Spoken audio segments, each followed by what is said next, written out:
ప్రణతి television వీక్షకులందరికీ నమస్కారములు.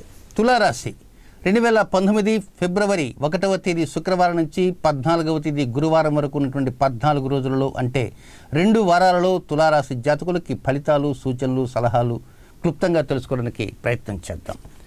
ఇక మొత్తం 4 పాయింట్లతోటి ఈ 2 వారాలు గడిచిపోతాయి. ఇందులో మొట్టమొదటి పాయింట్ ఏంటంటే 1వ తేదీ ఉదయం నుంచి 3వ తేదీ ఉదయం 6:40 వరకు ఉన్న సమయం అంతా కూడా 82% పూర్తి స్థాయిలో అనుకూల ఫలితాలు అవలీలగా వచ్చడానికి అవకాశాలన్నీ అంది వస్తుంటాయి. కుటుంబ వ్యవహారాలు కావచ్చు, సంతాన వ్యవహారాలు కావచ్చు, లేకపోతే సోదరులతో ఉన్నటువంటి సమాగమం సంబంధమైన నిర్ణయాలు కావచ్చు, కొన్ని టూర్ ప్రోగ్రామ్స్ కావచ్చు, లేదా ఇతర దేశాలకు మీద ఉన్నటువంటి వ్యవహారాల మీద కొంత దృష్టి ఉంచడానికి అవకాశాలు ఉండే రీతిగా అంశాలు కావచ్చు, ఏదైనా సరే ఫలితాలన్నీ అనుకూలంగా వస్తుంటాయి 82% వరకు. ఇక రెండవ పాయింట్ ఏమిటంటే 3వ తేదీ ఉదయం 6:40 దగ్గర నుంచి 8వ తేదీ ఉదయం 8:16 వరకు ఉన్నది మాత్రం మళ్ళా కొంత కుస్తీ పట్టాల్సిన అవసరం ఉంది. కుస్తీ పట్టాల, మామూలుగా అది ఒక బుల్ ఫైట్. ఎవరితో చేయాలి బుల్ ఫైట్ అనుకోవచ్చు. మీ చేసేటువంటి వ్యవహారాలు కావచ్చు, వృత్తి కావచ్చు, కాంట్రాక్ట్ కావచ్చు, అగ్రిమెంట్లు కావచ్చు, రిజిస్ట్రేషన్ కావచ్చు, పర్చేజెస్ కావచ్చు, జాబ్ కావచ్చు, బిజినెస్ కావచ్చు, what ever it may be, ఏదైనా సరే మీ ఆలోచన పరిధి ఒక్కోసారి ఉన్నపలంగా పెరిగిపోతుంది. ఆలోచన పరిధి పెరిగే కొద్దీ దానికి తగినటువంటి విధంగా వనరులు సమకూరణ కారణంగా కావచ్చు, లేక ఈ ఆలోచనలు పెరిగిన కారణంగా ఒక్కోసారి ఆలోచనల స్థాయి దాటే సమయానికి ఒక్కోసారి మీలో ఏదైనా వ్యతిరేకత వచ్చిన కారణంగా కావచ్చు, మొత్తం మీద ఫలితాలు కొంచెం వ్యతిరేకంగా వచ్చి కెరీర్ పాయింట్ ఆఫ్ వ్యూలో మీరు 70% అనుకూలం అంటే 35కి పడిపోతుంది. మీటర్ 35 దాటదు. అంటే ఒక విధంగా ఏదో స్పీడ్ బ్రేకర్స్ అంటూ కనబడుతున్నాయి. ఆ స్పీడ్ బ్రేకర్స్ అనుకోకుండా వచ్చేస్తాయి, ఊహించలేని విధంగా వచ్చేస్తుంటాయి. కేవలం ఒక కెరీర్ పాయింట్ ఆఫ్ వ్యూలోనే కాదు, సంతాన విషయాల మీద కూడా వివాహ సంబంధ నిర్ణయాలు తీసుకోవాలనుకుంటారు, వాళ్ళతో ముచ్చరిస్తుంటారు.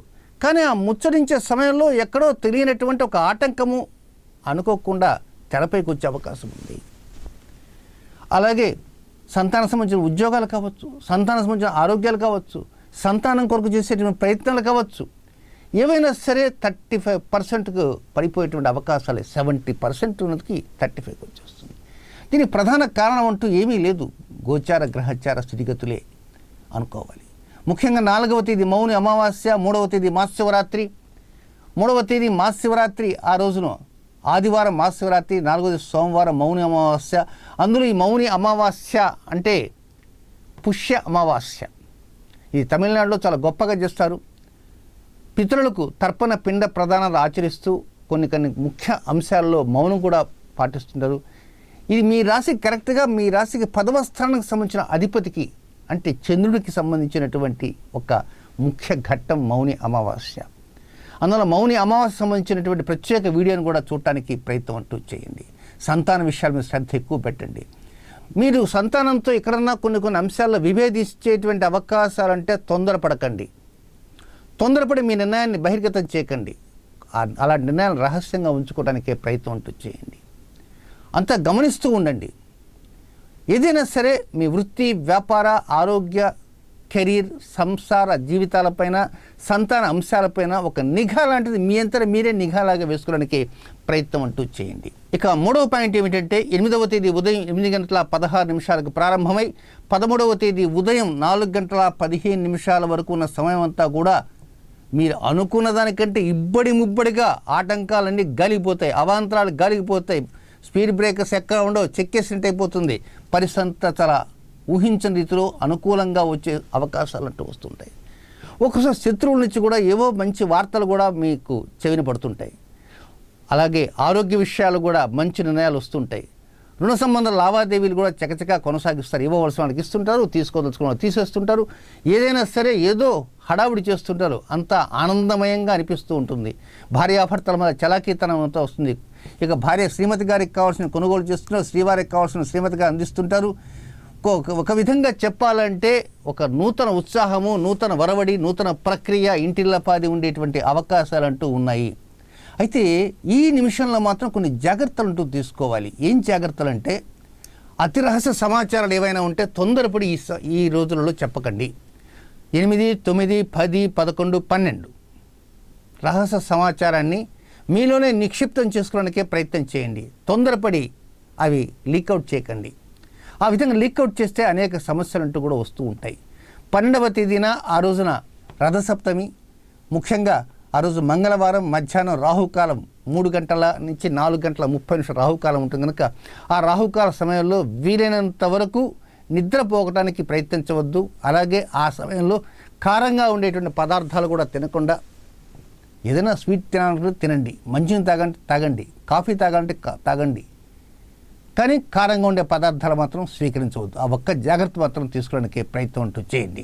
ఇక 4వ పాయింట్ ఏమిటంటే 13వ తేదీ ఉదయం 4 గంటల 15 నిమిషాల నుంచి 14వ తేదీ అర్ధరాత్రి వరకు ఉన్నటువంటి సమయం అంతా కూడా ఎంత లాగినా కూడా బండి అక్కడే ఉంటుంది.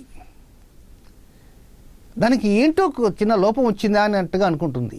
బండి అంటే ఇక్కడ అర్థం ఏమిటంటే మీరు చేసేటువంటి ప్రతిక్రియ ప్లాట్ఫామ్ దాటదు. ఎక్కడ వేసిన గొంగలి అక్కడే ఉన్నట్లు కనిపిస్తుంటుంది. ఒక్కోసారి నిరుత్సాహం కూడా ఆవహిస్తుంటుంది. సరే ఏంటి, ఎందువల్ల ఇలా జరిగింది, ఎందుకని ఈ విధంగా వస్తున్నది, కొంచెం ఆలోచన చేసినప్పుడు కూడా ఫలితం శూన్యం. మీ ఆలోచనకు ఎక్కడా కూడా సమాధానం అందదు. కొంత నిరుత్సాహంతో కొన్ని ప్రాంతాలకు వెళ్ళి వెనుదిరగాల్సినటువంటి అవకాశం ఉంది. ఇది రాబోయేటువంటి 2-3 రోజులు కూడా అలాగే కొనసాగేటువంటి అవకాశం ఉంది. మొత్తం మీద 13వ తేదీ ఉదయం అంటే సూర్యోదయానికి అంటే ముందు 4 గంటల 15 నిమిషాల దగ్గర నుంచి 15వ తేదీ ఉదయం 9 గంటల 27 నిమిషాల వరకు ఉన్న సమయం అంతా కూడా అది వ్యక్తిగతంగా కొన్ని జాగ్రత్తలు తీసుకోవాల్సిన అవసరం ఉంది. కోపతాపాలతో ఎక్కడ ఉండకూడదు. కలహాలకు చాలా దూరంగా ఉండాలి. డ్రైవింగ్లో చాలా జాగ్రత్తగా ఉండాలి. ప్రయాణాలు చేస్తున్నా కూడా కొన్ని అప్రమత్తత అనేది అవసరం. అలాగే కోర్టు లావాదేవీలు కనుకుంటే వాటి మీద కొంత దృష్టి కూడా అధికంగా ఉంచాల్సిన అవసరం ఉంది. ఏదైనా సరే కొన్ని జాగ్రత్తలు తీసుకోవాల్సిన అవసరం ఎంతైనా ఉందని కూడా తులారాశి జాతకులు గమనించండి. శుభం.